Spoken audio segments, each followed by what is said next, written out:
জীবন তো সবসময় জীবনের নিয়মেই চলে। আপনার আমার মতো জাতীয় দলের ক্রিকেটারদের জীবনটাও জীবনের নিয়মেই চলছে। সাইফ হাসানের কথাই ধরুন, হাসছেন, আড্ডা দিচ্ছেন, ঘুরছেন ফিরছেন, ব্যাটিং করছেন, প্র্যাকটিস করছেন, কিন্তু মনের কোণে টি-20 বিশ্বকাপ না খেলার কষ্টটা তার রয়ে গেছে। ইতোমধ্যেই তিনি ফেসবুক স্ট্যাটাস দিয়ে জানিয়েছেন কতটা কষ্ট পেয়েছেন। নতুন খবর জানালেন, বিশ্বকাপ না খেলে সেই বিশ্বকাপের একটা ম্যাচও তিনি দেখেননি। সত্যি কথা, টু বি অনেস্ট, বিশ্বকাপে কোনো ম্যাচ দেখি নাই। দেখেন, সবারই কষ্ট লাগছে যারা টিমে ছিল, এটা অস্বীকার করার কিছু নেই। ওয়ার্ল্ড কাপ শেষ, সব শেষ। Thank you. কিন্তু ক্রিকেটাররা প্রফেশনাল, ক্রিকেটটাই তাদের রুটি রুজি, এটাই তাদের পেশা। তার জন্য ক্রিকেটেই তাদের পড়ে থাকতে হয়। বিশ্বকাপ না খেলার কষ্ট থেকে উঠে তারা এখন নতুন একটা টুর্নামেন্টে ঢুকে গেছে। 23 তারিখ থেকে শুরু হচ্ছে বাংলাদেশ ক্রিকেট লিগ BCL এর ওয়ানডে টুর্নামেন্ট। সেই টুর্নামেন্টের জন্য মানসিকভাবে প্রস্তুতি সাইফ হাসানরা নিয়ে নিয়েছে। টুর্নামেন্টের খেলা যেহেতু হবে বগুড়া রাজশাহীতে, তাই অনেক বেশি রানের প্রত্যাশাও দর্শকরা করতে পারে। আর আমরা জানি রাজশাহীর উইকেট সবসময় ভালো থাকে, বগুড়া ভালো উইকেট থাকে। সো আমার মনে হয় ডিপেন্ড করে আসলে কোন ডেতে কেমন থাকে, এটা অ্যাডজাস্ট করাটা খুব ইম্পর্টেন্ট। লাস্ট টিমে কে ছিল না ছিল আসলে অনেক দিন হয়ে গেছে, নতুন টুর্নামেন্ট আছে এখন। আমরা BCL সবার ফোকাস এখানে যদি একটা ভালো শেপে সবাই আসতে পারে হোপফুলি। তারপরেও আমরা বেশিরভাগ ম্যাচ টি-20 খেলছি লাস্ট কয়েক মাস। সো খুব ভালো হলো আমাদের জন্য, ভালো একটা প্রিপারেশন হবে আমাদের জন্য এটা। শুধু যে রান হবে, খেলা হবে, খেলার জন্যই একদল জিতবে একদল হারবে, এতটাও সহজ নয় আসলে BCL-এ অনেক বেশি প্রতিযোগিতাও থাকবে দলের মধ্যে। টপ অর্ডারের কথাই ধরুন, আগের সিরিজে খেলেছেন সৌম্য সরকার, সাইফ হাসান, বাইরে কিন্তু আছেন তানজিদ তামিম, পারভেজ হোসেন ইমন।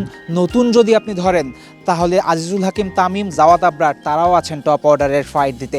মিডল অর্ডারের কথাই ধরুন, তাহিদ হৃদয়, তিনি একচ্ছত্র আধিপত্য সেখানে বিস্তার করছেন, কিন্তু নতুন মিডল অর্ডার ব্যাটার কিন্তু খুঁজে বের করতে হবে। পেসারদের ক্ষেত্রেও কিন্তু একই রকম ফাইট চলবে। অনেক বেশি পেসার আছে চারটা দলের মধ্যে, সেই পেসারদের মধ্যে কারা ভালো করে কারা খারাপ করে এটা একটা দেখার বিষয় হবে। এই BCLটা ইম্পর্টেন্ট, কারণ এই BCL দিয়ে 2027 ODI ওয়ার্ল্ড কাপের জন্য প্রস্তুতি বাংলাদেশ শুরু করছে। সম্ভবত এই BCL-এর 4 দলের টুর্নামেন্টটা শেষ হওয়ার পরে এই BCL থেকেই 20-25 জনের একটা পুল বানানো হবে।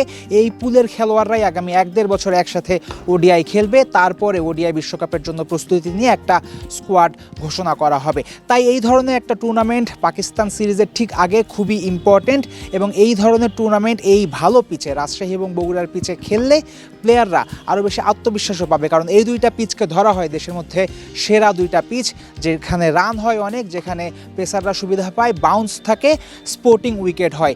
তাই এই BCL আয়োজন খুবই ভালো একটা সিদ্ধান্ত BCB, সেটা তো স্বীকার করতেই হবে। একই সাথে ক্রিকেটারদের উন্নয়নের জন্য, ক্রিকেটারদের আত্মবিশ্বাস বাড়ানোর জন্য খুবই ভালো একটা পদক্ষেপ এই BCL। তবে এই BCL-এর ফাইনালটা কিন্তু হবে 3 তারিখ মিরপুরে, এবং পাকিস্তানের বিপক্ষে সিরিজটাও হবে মিরপুরেই, সেখানে 3টা ODI হবে মিরপুরে। তাই এই ভালো পিচে খেলার পরে, রানের পিচে খেলার পরে মিরপুরে গিয়ে যদি আবার স্লো উইকেট পায় বাংলাদেশ প্লেয়াররা, সেটা কিন্তু দলের জন্য ভালো হবে না। সেটা যে আমরা বিশ্বকাপের প্রস্তুতির কথা বলছি, যে বিশ্বকাপটা হবে সাউথ আফ্রিকায়, আফ্রিকা মহাদেশে, সেই বিশ্বকাপের প্রস্তুতি হিসেবেও ভালো হবে না। তাই শুধুমাত্র টুর্নামেন্ট আয়োজন করলেই চলবে না, আন্তর্জাতিক ম্যাচগুলোতেও ম্যাচ জয়ের সাথে সাথে ভালো পিচও যেন BCB প্রোভাইড করে, সেটাও মাথায় রাখতে হবে। রাজশাহী বিভাগীয় স্টেডিয়াম থেকে ফয়সাল হাবিব, 71।